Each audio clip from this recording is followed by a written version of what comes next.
I'll just go 3, 2, 1. Okay, so 3, 2, 1. Episode 3. Welcome back, guys. I've got David Rowlands here with me again. Good to be Someone's back. going to have to get rid of me. He's in fairness to him, he didn't sleep in this morning. No, I didn't. In fairness to him, he picked me up and everything. In fairness to him, I had food this morning as well. He did, which is even nice. though he can't remember. For the mic test, you didn't know what you were doing. Well, I didn't actually have my mic plugged in. I was like, I can hear you, Dave, just not through the headphones. Were you out with pints? You were out for pints with me last night, weren't you? No. That's why you're so down. No, I don't have that one. Sorry. Listen, Dave, thanks for coming back. So this is episode 3. This is the final episode. Unfortunately, we've got a load of stuff. I think this episode probably me and you just kind of talking opposite each other because it is mostly based around films that have kind of been made in the last year through COVID, not any other film, but blockbuster films that have a lot of hype and a lot of marketing around them, as well as we'll probably look at short films, you know, what it's like. Would you rather watch them or theatre? Which one would you rather act in? We've both done a short film in the last year. So, a lot of stuff. But first thing I'll ask you is, and I know a lot of people are touch and go with Falcon and Winter Soldier, but Disney Plus and all the Marvel shows in general. I think with WandaVision we were spoiled because it was the first bit of Marvel we've seen in how long? A year now? Oh, over a year, I'd say. But and it was so different to the movies that we were constantly being given. It's the first type of TV show they've ever done. Really, like I know they've done Agents of S.H.I.E.L.D. and stuff like that, but none of that ever hit as big as WandaVision did.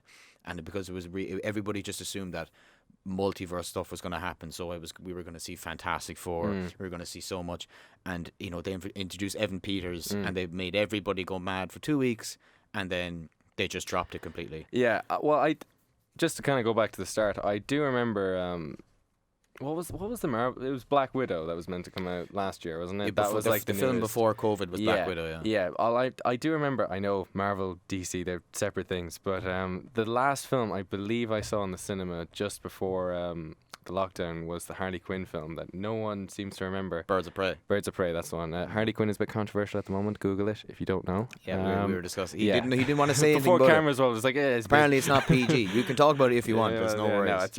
No, just Google it. Just look at Zack Snyder's Twitter account. And you'll put it together. But it was and it was good. But I remember for over a year then we were kind of just starved of comic book films, and I always liked we went to the cinema for years watching the newest Marvel film. Did we? We did. We saw Endgame and Infinity War and all the other ones. But for a year, I wouldn't say I kind of lost interest in superhero films, but I don't know. They weren't on my radar until WandaVision came out, and it was just a breath of fresh air, really. Yeah, but I think that's why I think I was worried, because it was the first bit of Marvel stuff we'd seen in a while, and I was thinking, if we're so hyped and mad about this show, is the Falcon and the Winter Soldier and is Loki going to be just as good, or is this because it's all based around multiverse, or the rest of the two shows going to be quite boring?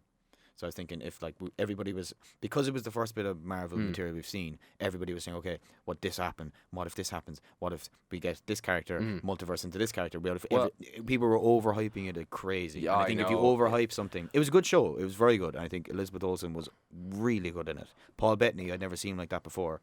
In Vision's character. Oh yeah, great. And he was fantastic. Great. He was so good. I think that was kind of the detriment of the weekly, sketch that they were releasing them weekly. I think if they released them all in one go and you just binge the whole thing through, I don't think that would have really been a problem for anyone, because you wouldn't have the week span to kind of go, oh, what if this means that, or what if Mephisto will be in it, or whatever, or Magneto will show up, or Patrick Stewart or whatever. But I do. That was kind of the fun of it, though. I remember kind of just guessing what might happen in the next episode. Is Wanda the bad guy? Is Vision really dead? That kind of that was all interesting. I thought it didn't quite stick the landing. I thought the last episode was kind of it kind of returned back to the whole Marvel formula where the villain, the good guys fight basically an evil version of themselves kind of thing, and it was still good, but I thought it was going in a more interesting direction. Do you think that that's because, though, obviously we'd have realistic expectations when it comes to the show. We wouldn't be saying, oh, Vin Diesel is going to come out of nowhere with all the cast of Fast and Furious and they're all going to have a massive fight. People were saying that John Krasinski and Emily Blunt were going to merge in as Fantastic Four. They were saying that Doctor Strange was going to show up. They were saying that they're going to revive Iron Man and Captain America and put them both in the same. everybody. So there was people out there that were realistic, and then there was people out there that were blowing it up in Yeah. proportion. And then I think those people they're turning around at the end of this episode or What end of the the series, hell? being like, "That was awful. Where did they spend?" What? They're just spoiled Well, I from the first phase, previous phase. the first, phase four? I I don't know. phase 3, Phase wasn't 3. it? Yeah. I do kind of get that. I get. Look, you're kind of. It's building up from the beginning again. They don't understand that. I think it could be when you had the first Iron Man and you had Captain America. None of that multi stuff was even touched or anywhere there. Yeah, but the show was deliberately, I think, setting stuff like that up. I mean, yeah, for a penis joke. Yeah. Well, that was. What was the name of Evan Peters' character? Boner, I think, wasn't Something Boner. Yeah. What? They talking I about know, how many I people were know. losing their minds over it? him It was showing like up. it's not even a funny joke, and then you're like, It oh, was really? literally one bit of dialogue, Yeah. and it was like, all But that for also, a I fucking... think they kept. Do you remember when they were going to see the engineer? They kept making, "Oh, we're going to see the engineer now. It's next episode. And find out." Oh, and it was yeah. nothing. It was just. I don't even know who the character was. It was a strange one. I think though that Marvel wrote that. They wrote that in thinking that they wouldn't even touch Yeah. that might be an engineer. That Yeah. might be him. That's just fans like being so clued in and so dissective with the script and That- whatever yeah, that they think that this little bit could be like if I said to you like, oh, we were both in the scene, right? We're both in Yeah. one division. I turned to you like, oh, I've got a captain on my way to come and help. You'd be like Captain America? Yeah. Or if I said, oh, we've got a great... remember they used the machine to get through the force field? They're like, oh, it's made out of iron. Iron Man? Yeah, but Captain like America, and then they just say, yeah, Iron Man confirmed. And it's like, you need to chill. That's true. But if you were saying, I mean, they said that like for 3 episodes or 4, I think, until finally you met the engineer. She was like, "Oh, I've heard from my engineer. We're gonna go and see him. Oh, my engineer should be over the hill there." You know, they were kind of deliberately kept mentioning it. Maybe it was incidental. I don't know, but it felt kind of like they were setting something up there, and then it was just nothing really. Yeah, I mean, I just found it. I actually just don't think they were. I think that they genuinely wrote a script Yeah, to focus purely on probably. the characters in Probably. the show, and everybody blew it up because Well, that I think it took away from how good the actors were in that show. Like the Monica Rambeau character was interesting enough. she was great. I thought. I think she was really good. Obviously, you saw that post-credit scene at the end of the show with the scroll, and then Oh, they set up yeah. the new Captain Marvel Yeah. film, or the Marvels, it's called. I The think. the With Marvels, her I and think. what's that new young character? Miss Marvel. Miss Marvel. That's the Yeah, one. So yeah. it's That like- show's coming out this year. There's been no trailer for it or anything. I think they're still filming it, are they? Or are they wrapped? They might be. I think they Surely, might- if yeah, it's it must be coming out wrapped. this year, it must be I'd wrapped. say, yeah. Jesus, we're not going to be spoiled for content anyway. Yeah, because but that so there's WandaVision and then the Falcon Winter Soldier. Yeah. That was That was filmed first, by the way. Yeah. I don't know if people know that. That was like that was the stopped first, for COVID, wasn't it? That was they were nearly finished it and then they stopped it and they were filming WandaVision at the same time. But for whatever reason, they got that finished first and were able to put it out when it was due to come out. But Falcon and Winter Soldier, they had to push that a few times. Yeah, I think I I think. know. I remember seeing some stuff Yeah. being like, "Oh, they've halted production because of COVID." But to be fair, they probably got it filmed pretty quickly straight after. Obviously, they'd have the funds to do that. There's no Oh, issue yeah. there. But yeah, I think most people were happy with what's coming out. The Falcon Winter Soldier was good, I think.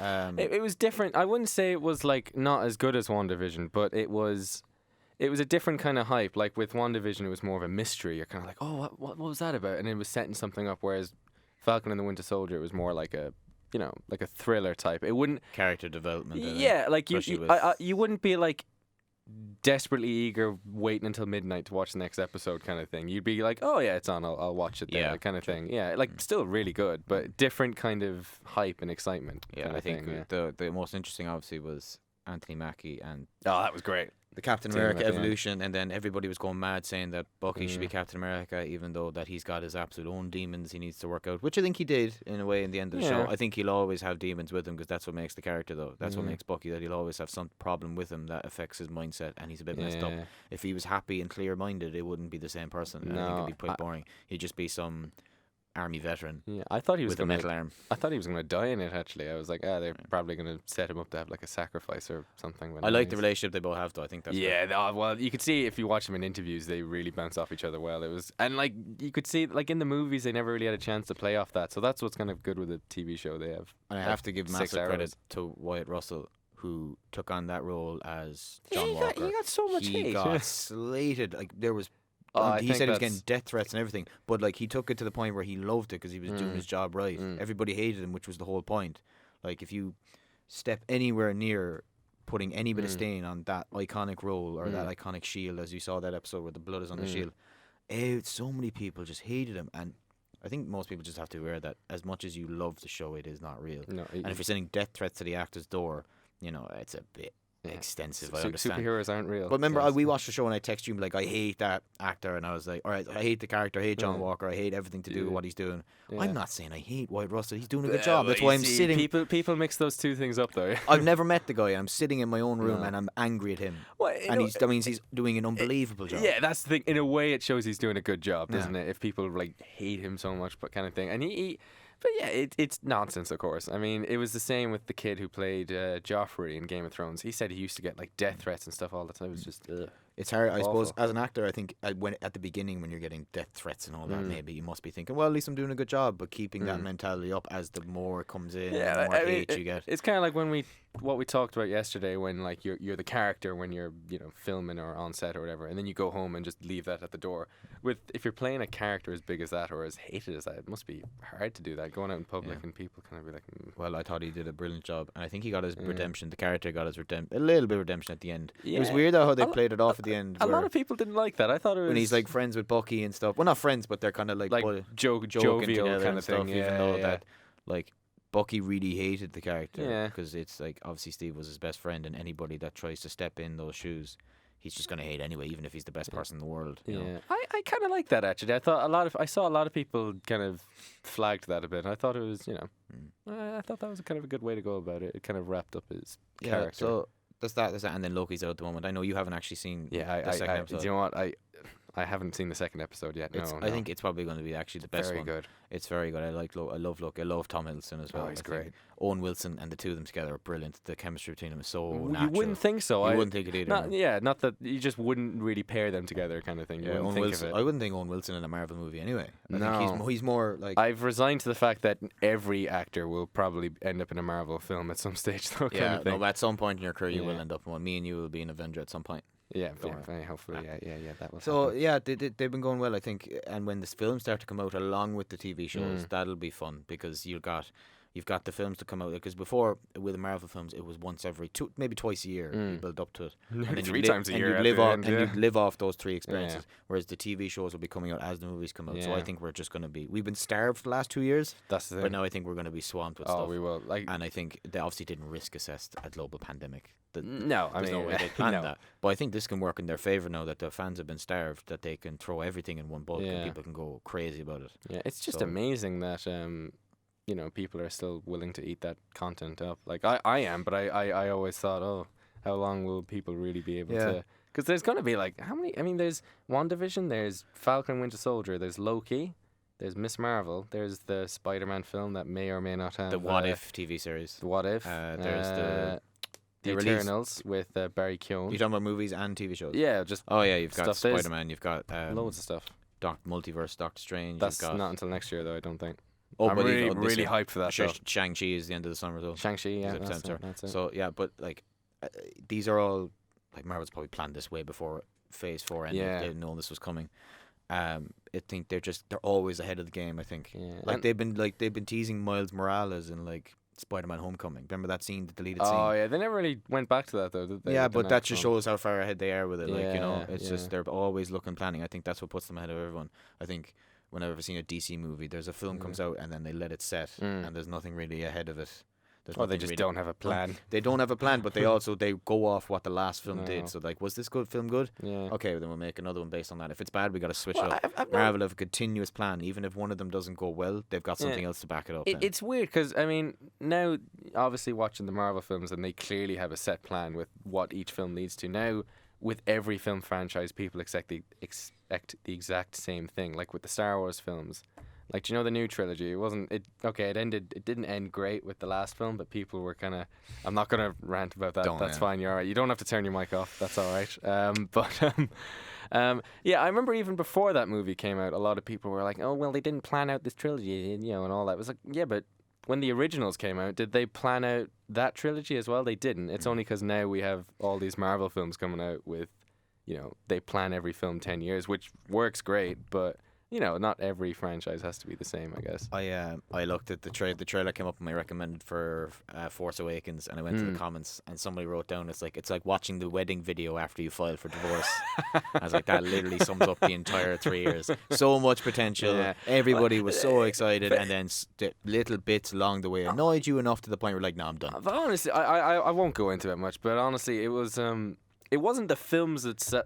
Because I used to really be into Star Wars. Now I'm kind of like, it wasn't really the films themselves. It was all the bitterness around, especially like the Last Jedi, how volatile it got with, you'd swear it was like politics, the way people were getting so angry and up in arms. You're just like, Jesus. Well, it's just people are so passionate about it that they actually take it to heart. Like, obviously, I respect it that much. I love it. Like, I'd never fall in love with something that much. That would go crazy. Yeah. I'd be sending death threats to actors, and I'd be like planning protests and stuff. I seen stuff I remember after we saw, was it The Last Jedi, The Rise of Skywalker?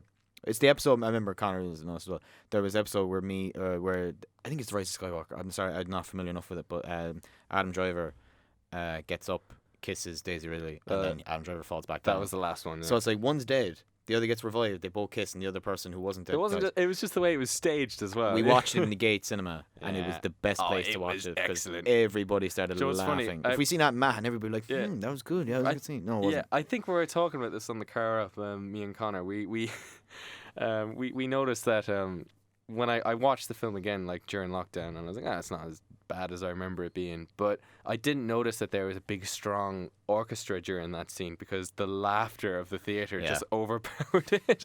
Everyone was just laughing and clapping. It was like I felt like I was watching The Room, that awful Tommy because there was that thing, scene where everyone laughed, and then the very end where she turns around and there's this big moment leading up to when she says, "I'm Rey Skywalker." Everybody just went, "Oh no!" Yeah, I was like, "No, fuck that." Oh, it's like at least 10 people just going like, "What?" I hate Star Wars. It was like leaving a comedy club when we walked out. Everybody was laughing and joking with us, being like, "That movie was such a joke." I didn't really blame them though. I mean, they had to try and please both ways with how the last people took the last film, so they kind of tried to have their cake and eat it. They had to give fan satisfaction, is their word for it, I think, where people they just wanted to give fan service. Give them what they wanted. I think they did, but like it was it was a good movie, but I was just like, that scene at the end was it was a bit stupid. it was But yeah, Star Wars, how did we get onto that? I know. So that was talking about Marvel, and so the TV shows, and I was there for that. Yeah. So do you think you'll see Black Widow on Disney Plus or it is in on cinema? Disney Plus. Well, you have to pay. You have to pay for it. I wouldn't see it in online though. I'd have to go see it. I'd have to. Yeah. I mean, we've been starved from the cinema for years. You can't just pay money to do what you've been doing. But I just wonder, like, it's because this will be kind of the first really. I know, like, we've had A Quiet Place 2 and Fast and Furious 9 is about to come out, but this will be. Can't wait for that. Yeah. Well, you know, it's funny. This sounds really bad now. I feel like I slagged Vin Diesel on the last episode, but. Oh yeah, he texted me saying he said he's coming for you. Yeah, I know. Yeah, family. But I blocked him. Don't worry. Yeah, you're all right. But Fast and Furious 9 is coming out next week, and they're just not for me. Those movies, they're just like they have like good stunts and all that, but they're just not really. You can say they're bad movies. I wouldn't say they're bad. I wouldn't rush out to see them, that kind of thing. But it's a good way to get people back into the theater, but they're playing an exclusive trailer for the new Jurassic Park or World film in front of Fast and Furious 9, and it's only going to be in IMAX or in cinemas. It's a great way to get people back into the cinema, because normally now they put trailers up on YouTube and everywhere, but this time they're like, no, you have to come to the theater to see this. I miss that when you were younger, and the only way you'd see trailers is in the cinema, and you'd be like, geez, that looks good, because you wouldn't see anything about it you wouldn't hear about it. I remember distinctively I can't remember what even movie it was, but I was only like 10 at the time. Weird divergence there, but there was a trailer for, like, do you remember Transformers, the trailer for that? Which one? The first one, where like it shows like this rover going to Mars, and you think, oh, it's just going to be, a space alien kind of movie, and then you see like a Transformer at the end about to take out the, I remember I was like, oh, there's a Transformers movie coming out. That was odd because I was really into Transformers as a kid, but and you wouldn't know that, of course now a movie's coming out 2 or 3 years in advance kind of thing. I think because even then we had YouTube when we were younger, and those trailers were on there, but like it hadn't took off though, I suppose. But in our headspace, we see the trailer in the film, we wouldn't go to watch it on YouTube again. We'd just be anticipating even though it was on YouTube, we'd never. Whereas now you get notifications for when trailer comes out on your phone, so you just click and see it, and these trailers are coming out at least 2 years before. I know. And then there's different different types of trailers. There's people putting up reviews dissecting the trailers. Well, They're like, oh, there's Easter eggs in these There's trailers. trailers for trailers now. This kind of thing. Yeah, it's and overload. Then you've got obviously fan trailers then who people think are real trailers, like Spider-Man No Way Home. Amount of people making fake trailers for that is insane, and people actually there's millions of views on those things, and people are like, is this real? It's like, you know, when people have like, you know, you see that banner. Sometimes you go on a website that's kind of sketchy and it says win a free iPad, and it says click here. It's because people actually fucking click on them. That's why they're there. Joe, it's funny. Why would you ever think that that's real? I know. Well, it's funny. I won't name the course I was on, but I was doing a film writing course in Dublin, and it was good. Like, it was very insightful. We wrote a short film. We wrote a scene every week, which was great. You know, it was good. It was good incentive to, you know, getting right, I suppose. Yeah. But I remember he wanted to. The lecturer, like, he's really like into films and all that, obviously, and he really wanted to show us like what a good trailer should be, and he told us like what's the most famous trailer of all time is the original trailer for Alien, and I was like, oh yeah, you know, I'm you know, familiar with it, but he actually played like this fan-made trailer instead, and saying that trailer came out in 1979, and it was, I could see a lot of people there kind of was like, no, that was not the real trailer for that kind of thing. Yeah, so it's kind of easy to. I mean, anyone now can. Well, yeah, I mean, he is probably just taking clips from the original trailer. Or the fan made, whoever made the fan made trailer is taking original clips from the trailer and just putting them in a different format. Yeah. So it looks like a different trailer. That's the thing. Yeah. Yeah. So people can feel it like that. Yeah. Short film, is that you when you wrote scenes for short films? Did you put any of that together and make your own short film, or was it just little scenes along? Honestly, it was the first one I wrote was verbatim, basically an experience I had in work. I essentially work in a call center, and I know all about that. Yeah, it was just about it was basically about an incompetent guy who is on the phone to. At first, is a very patient customer, but as the scene goes on, she gets more and more impatient with him because he's very, you know, it was kind of schlocky, really, and. He was like, oh, that's kind of, you know, that's you know, good. And he was like, that almost feels real. I was like, well, actually, that pretty much did happen to me yesterday, kind of thing. So you kind of, he did advise you kind of have to sort of take from your own experiences, kind of thing. Yeah. But then maybe that was too close to home. I don't know. When you told me about that, you told me that story, I remember the first thing that popped into my head was that scene from 7 Pounds. You know, the scene where I haven't seen it. There's a blind beef salesman. What's the actor's name? Will Smith? No, Will Smith, but he's on the phone. He's the guy from he's in Venom 2. He plays Carnage. Oh, Woody Harrelson. That's it. Great actor. He's playing Will Smith. You've seen 7 Pounds? I don't think I've seen it. No. Oh man, that's a film. No. That's so good. He plays this kind of guy who's lost his wife and his family, and he's trying to do something good. But he's a doctor, and he deals with all these people with very big illnesses. So one might have a problem with their liver, another one with their heart, and he picks 7 people that all are very good people, very genuine, nice people that all are suffering with these problems. And he kills himself. No, he spends at least 6 months giving them absolute grief and pounding them and saying that your illness is the reason that you are. Like Woody Harrelson is a blind beef salesman, and he's on the phone and he's trying to sell him beef as a perfectly genuine, nice guy, and Will Smith is on the other phone taking the piss out of him for being blind. Jesus. And what he's doing is he's pressuring them to see, will they shoot back and will they get angry? Or will they not react because they're nice people just trying to do their jobs, and are they genuine, good-hearted people? So he finds these 7 people, and when he feels that they're good enough, he kills himself, freezes his body in a bath with ice, and on a list he leaves 7 people's names and the 7 different organs he wants to give to those people. Jesus, it's a really good movie. That's grim. It's grim, but it's a brilliant movie. The way Will Smith is so good in it too. Why did I bring up Woody Harrelson again? I can't remember.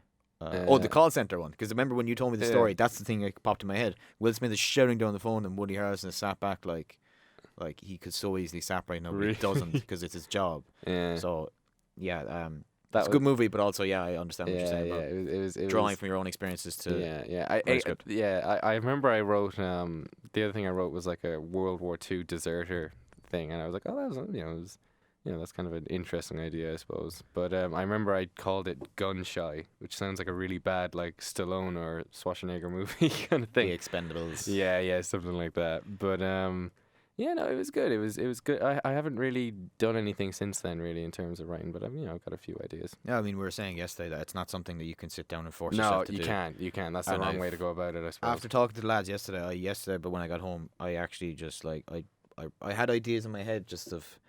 I've always had ideas in my head about like what kind of stories would be cool to write. I sat down and I just wrote down the ideas I had. I didn't start writing anything in terms of character or locations or anything like that. Just wrote down some of the ideas and I left it. I know it's at home now, so my thoughts are on paper, so now I can keep thinking of new thoughts or new things that come to me. I don't have to worry about putting the other ones down, and I don't have to worry about having to have something done by the time I've stood up from the table, because you don't. Well, honestly, it's more about just keeping the that is 70% of the work. That 30% is really important and big, obviously, you know, with the format and actually writing the thing, but 70% it's the idea. You have to come up with a good idea, and that is really hard. It's hard, and it doesn't come to you straight away. No. Like, I was thinking the interview, I mentioned Seth Rogen yesterday. The interview is a perfect example, right? Because when there was a lot of tension between USA and North Korea at the time, that was like 20. What year was that? 20. It's every year. Imagine Seth Rogen sitting at home and sees that, and he thinks that'd be great to make a movie about. Writes it down, and then 3 years later, the film comes out. Yeah, it's a 3-year process. No, that's the thing. I mean, it all comes down to an idea, and try and take from, you know, something that's in the news, or maybe you read about an interesting story on you know, social media or whatever. Oh, you know, it can come to you in funny places. It really would. Yeah. It's strange. It's strange how it comes to you. So we did a film recently. We did. 3 hikers. Got into the Royal Television Society. Well done, Dave. Not self-promoting, but there you go. But I'd just like to touch on how important. Directed by Jack and Cian Desmond, by the way, Desmond Bros. Filmed it all in Kerry. Filmed it the summer we did the podcast last year in August. It was actually I enjoyed filming it. I think the location was really good. It adds a lot to the film. Yeah. Spooky. Yeah, but one thing I want to touch on is how important, because I know we're putting it in. I think the lads are putting it in Indie Cork. It's in Royal Television Society. Didn't get into Fastnet. How important festival marks are, because I know you can be confident in your short film that you make, and you can say it's good enough to release it online and say, oh, you know, I feel like people enjoy this. But when you put it through festivals, it is concrete that it shows that it's marked as a good film, which obviously draws more people to it. But you know, you're only trying to draw. It's just to show people that, look, we put it through festivals and it's getting approved, so it is a good film. Because when you have a short film, it's good to be have belief in it, but ultimately, putting through festivals means it gets more out there, more people see it. Royal Television Society is one of the biggest festivals as well. Indie Cork is quite big. Fastnet is huge. So, you know, even entering, you're not getting in. At least they've seen your film. There's no end of talent that gets submitted to those festivals either. There's always like really pleasant surprises there that you never would have thought. We should have been flying to London, but we're not. Yeah, that's unfortunate. That's all right. There'll be other chances. 25th of June. Hopefully, please God, it will get into Indie Cork, and that would be great. I can't imagine what it would be like to see a film that you're in on. I done. Well, not even in, but like, say if you've like, you know, directed or written or whatever, like, even just acted in it would be really weird. I'd be like, oh my God. I saw one of the films I was in Indie Cork in 2018.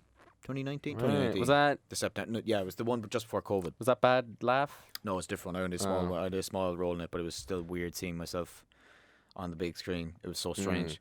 Cool, strange, but still, you're kind of a bit taken aback by it. Well, I suppose as Tim was saying yesterday, it's kind of different when you're watching it on it, because, like, you know, you have the lighting and you know, it's framed to, you know, whatever. But with theater, you feel like you're just watching yourself come on stage, and you're like, oh, that's unsettling kind of thing. Yeah. But it'll be interesting. Hopefully, if we get it into Indie Cork and we can see it on the big screen. Yeah, because I know Indie Cork don't announce until kind of September time. They have it in October. The entries are in July. Yeah. June. Yeah. June in June. Yeah. Announced in September, have it in October. I think so. I hope it's in person. It should be. Oh, it will be. I'd imagine. Yeah.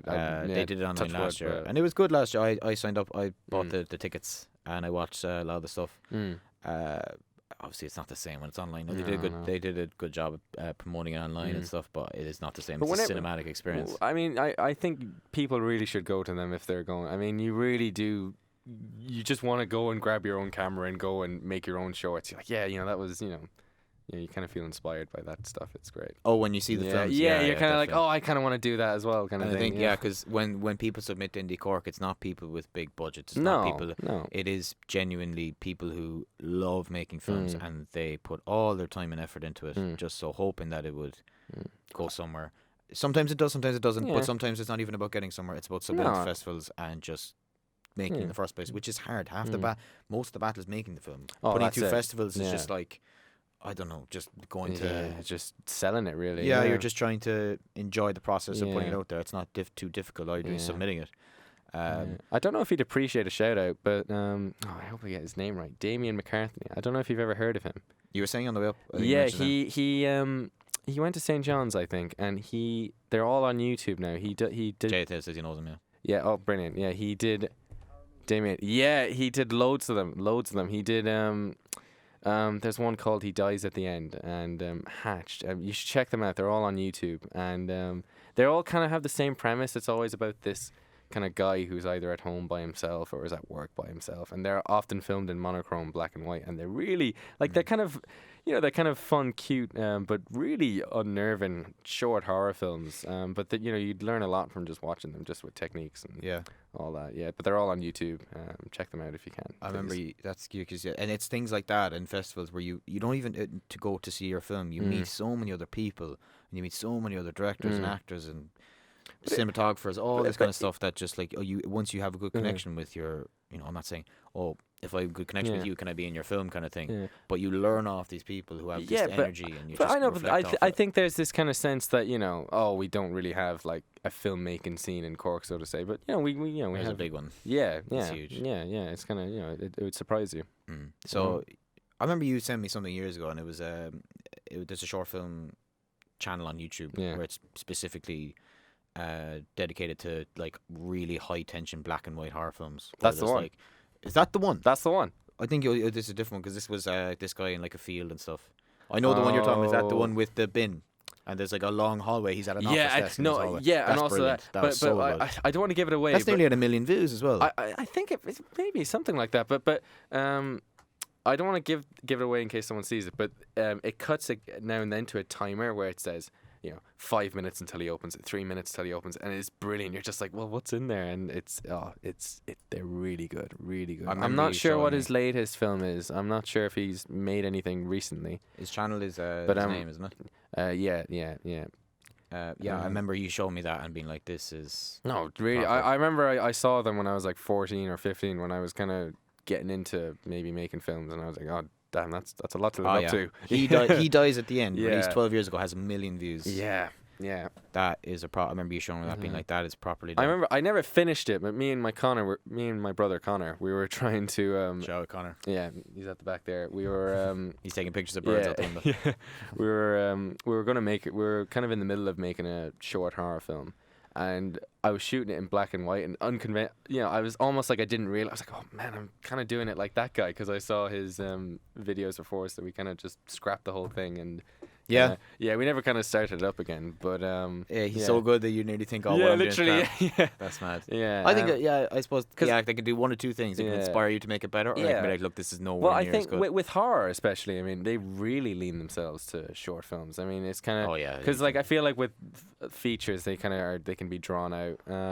There's a great, I don't know if you've seen it either. Do you know Lights Out? It came out about 5 years ago.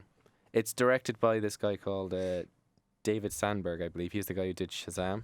Okay. The DC film about the kid. He'd do that film and make a horror film. Yeah, too. I know. Well, I think he started, like a lot of filmmakers, you start off in horror films, and he did a film called Lights Out a few years ago. It's basically, the concept is you have to keep the lights on in your home. If you turn them off, this creature can live in the darkness, but the minute you turn the lights on, the creature That's kind of the basic. It's a genius concept. The creepy face, man. I've seen that, and I've turned that off halfway. But the feature film is actually based on a short film that he wrote and directed. It was like his first thing he did, I believe.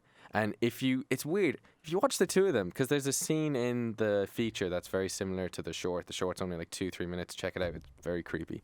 But the short is, I think, it's a lot more effective than the feature. It's kind of strange how, short films can kind of lean themselves more into that kind of format than feature, and how it can maybe get lost in the studio system, so to say. I think it's because you have enough time in a short film to just put nothing but tension in there. Yeah. Like if you do a comedy short film, I think it's very hard unless you do it right. They say short film, to be honest, can range between 7 and 20 minutes. Yeah.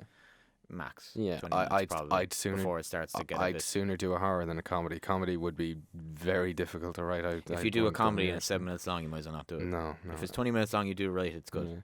I mean, It's very hard to do, though. That's the kind of thing. With horror, you want people to be scared, or you fail. With comedy, you need people to laugh. I think I'd rather fail at not scaring people than failing not to make people laugh. I think that would be better. Yeah, I suppose. You know what I Because mean? then people can look at that and think, well, that just didn't scare me. Yeah, kind Because of. then because then people think, because other people find different things scary. Like Some people don't find tension scary at all. They're like, oh, there's something coming here But now. I think you can watch like a horror film and kind of go, I wasn't scared by it, but it was well Good, made yeah. and good and the acting. But with a comedy, if it's not funny, then it's just, it's shit. The last film that has creeped me to the bone to this day, and we watched it in Kerry, and it's creeped me. I'd still think about it today, was Us, the Jordan Peele movie. That was good. I really liked that. I watched that, and I'm 24 years of age. I couldn't sleep. I was checking. You couldn't sleep. I was walking around my house looking around corners. It scared You the did. I was waiting, looking to see if my doppelganger was like in the kitchen making a toast or something. Man, I was so freaked out by that. I remember when I heard that. It was like about I was like, doppelgangers? I was like, I don't think that's... Because I remember I saw the director, Jordan Peele. He's great. We'd seen Get Out, and Get Yeah. Out was nothing like this. It was No. It was more. I thought Get Out was great fun. Oh, but I think Us was good fun as well, I thought.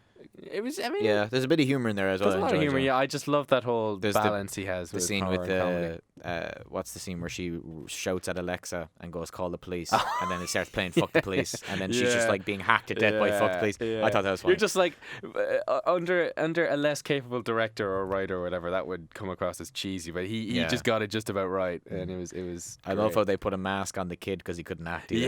Yeah. Is that true? Oh, definitely. I don't even have to look at that. It's definitely the way, because I remember the first few scenes, he's just like, and I know it's very hard to find good child actors. It's very difficult, and I'm not slating child actors, and I'm not saying I'm better than them, but I remember that There's child actors that are better actors first than me, part- let me tell you. the first half of the film, he just shows like he's just a kid sat there. Like they've literally said, okay, you're an actor, you're going to sit here. And he's like, okay. And he sat there for first half hour, and then his doppelganger is wearing a mask, because his doppelganger is what all you see for the second half of the film.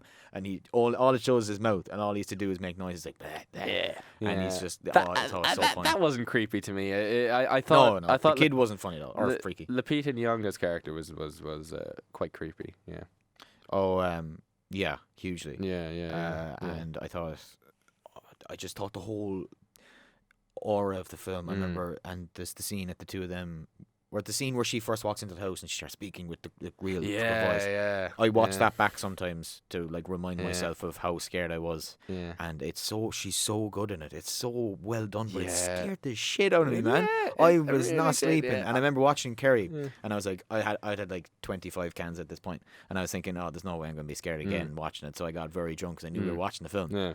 So I sat down and I was like, she came on, the scene started, and I just froze up again. I was like, He did. nah, man, that scared the shit out of me. He did. Um, Yeah, we watched American Psycho before that, I remember. Just before that. Didn't we? yeah. Which is Which one of us scarier. hadn't seen it? Was it you or Connor? I think it was Connor. Connor hadn't I'd seen seen it before, yeah. Connor, yeah. put your thumb down if you hadn't seen it. Have you seen American Psycho before we watched it in Kerry? You hadn't seen it, yeah. I think he's shaking his head. one of us hadn't seen it. I remember, and it must have been Connor. But Yeah. yeah, he kills a dog in it, and then Connor like went and Fuck this movie. picked up his puppy and like hugged it. He was like, he was I fine. hate this movie. Fine and laughing with him killing just regular like Wall Street douchebags, but killing the dog, no, it's too far.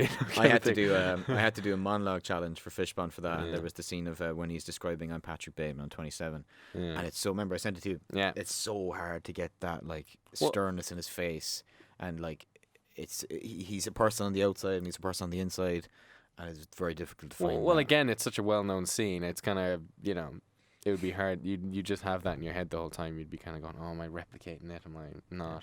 As well, I meant to say yesterday because Tim was on, but Fishpond, I don't know if any actors have probably watched this who's not on it because it's huge. Yeah. But if you're an unrepresented actor and you want to get actual auditions coming to you for TV shows or commercials, Fishpond, Get on it. It's about 100, I think it's 120, 130 euro for the year. It's run by Ali Coffee Casting. They have everything on it. They have not only have they auditions for legitimate auditions for proper companies and proper TV shows. Like auditions come in. Elizabeth Banks is making a film in Ireland. Oh called Cooking there, yeah. and auditions came in for roles for that. There's auditions. Louise Kiley sometimes put auditions there.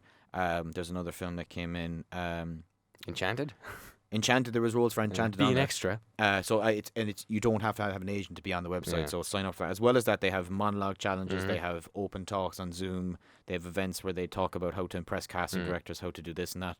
It's well worth the money because it definitely puts you in the loop somewhere or another if you don't have an agent. Now, having an agent and being on Fishpond is perfect.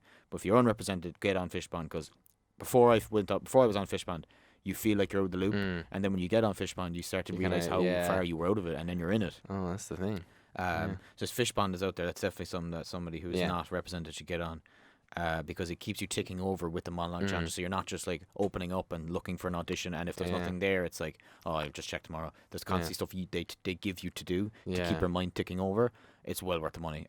For something like 100 and something or for the year. Yeah, it's good value. I think you're not paying 300 something. You have to be on it really. Because I think you can get caught when you sign up. Because I was guilty for it. When you sign up for these websites that give you like auditions. You can get caught sometimes because they're not as consistent as they say when you sign up. So they might say like, oh, €50 every 3 months. And then you think you're going to audition every day. One might come in every 2 weeks, and it won't be your age demographic. It won't be looking for the person you are.